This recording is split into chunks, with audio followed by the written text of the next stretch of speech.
অনেক সময় আমাদের মুখে রুচি থাকে না, কিছুই খেতে ইচ্ছে করে না। তখন আমরা যদি এই রকম একটা রেসিপি বানিয়ে ফেলি, তাহলে মুখের রুচি একেবারেই ফিরে আসবে। তখন দুপুরবেলা এক গালের ভাতের জায়গা আরও কিছুটাও ভাত আপনারা খেয়ে নিতে পারেন এই তরকারিটা দিয়ে। আমি আজকে গাংমোরলা মাছের রেসিপি নিয়ে আপনাদের সামনে হাজির হয়ে গেছি। এটা বানানো যেমন সহজ, তেমনি হাতের কাছে থাকা সামান্য কিছু উপকরণ দিয়ে খুব সহজেই বানিয়ে ফেলা যায়। বন্ধুরা, আপনারা যদি আমার মতন করে একবার বানিয়ে দেখেন, আশা করছি আপনাদের খুব ভালো লাগবে। আপনাদের কাছে বিশেষ অনুরোধ রইল আমার এই ভিডিওটি সম্পূর্ণ দেখার জন্য। নমস্কার বন্ধুরা, ইজি কুক চ্যানেলে আপনাদের সবাইকে স্বাগত জানাই।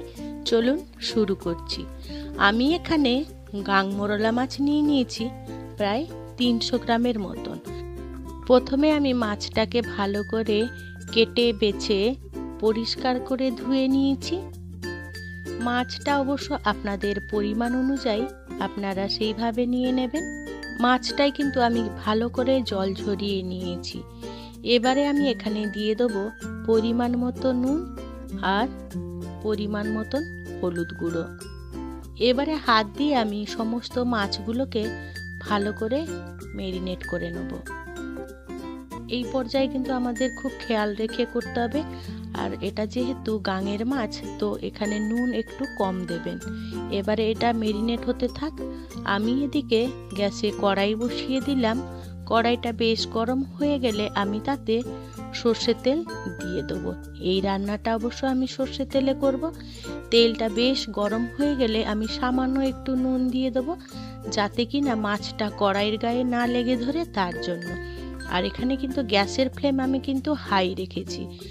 এই মাছটা থেকে প্রচুর পরিমাণে জল বেরোয়, তাই গ্যাসের ফ্লেম বন্ধুরা একেবারে লো করবেন না। এবারে মাছটা দিয়ে আমি ভালো করে নাড়াচাড়া করে কড়াই চারদিকে ছড়িয়ে দিলাম।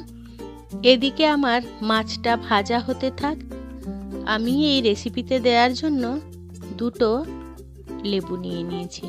লেবুটাকে প্রথমে এইরকম দেখুন স্লাইস করে কেটে নিয়েছি। এবারে একটা বাটিতে সামান্য একটু জল নিয়ে নিয়েছি।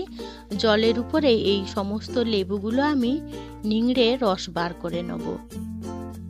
আমার এই রেসিপিটি যদি কোনো বন্ধু ফেসবুক থেকে দেখে থাকেন, তাহলে আমার পেজটিকে লাইক ও ফলো করে দেওয়ার জন্য অনুরোধ করছি। এই লেবুর রসটা অর্থাৎ টক আপনারা যেভাবে খাবেন সেইভাবে পরিমাণটা আপনারা নিয়ে নেবেন। আপনাদের টকের পছন্দ অনুযায়ী আপনারা বাড়িয়ে বা কমিয়ে নেবেন। এবারে আমার সমস্ত লেবুর রস নেংড়ানো হয়ে গেছে। এবারে এটাকে সাইডে রেখে দিলাম। দেখি এবারে মাছগুলো এক পিঠ আমার হয়ে গেছে এদিকে। এবারে মাছগুলোকে আমি খুব সাবধানে উল্টে নেব। এই মাছগুলো কিন্তু খুবই ভেঙে যায়, তাই সাবধানে আমাদের এই কাজটা করে নিতে হবে। আমার এই রেসিপিটি যদি কোনো বন্ধু ইউটিউব থেকে দেখে থাকেন, তাহলে আমার এই ক্ষুদ্র চ্যানেলটিকে সাবস্ক্রাইব করে আমার পাশে থাকার জন্য অনুরোধ করছি। আর পাশে থাকা বেল আইকনটি কিন্তু আপনারা ক্লিক করতে ভুলবেন না। ওটা কিন্তু অলে দিয়ে দেবেন, যাতে আমার দেওয়া সমস্ত ভিডিও নোটিফিকেশান খুব সহজেই পেয়ে যান, তার জন্য।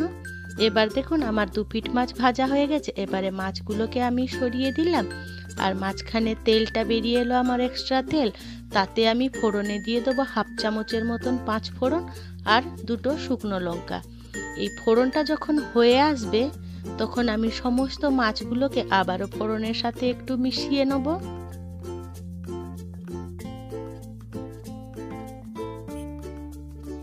মেশানো হয়ে গেলে আমি এখানে এমনি জল দিয়ে দেবো।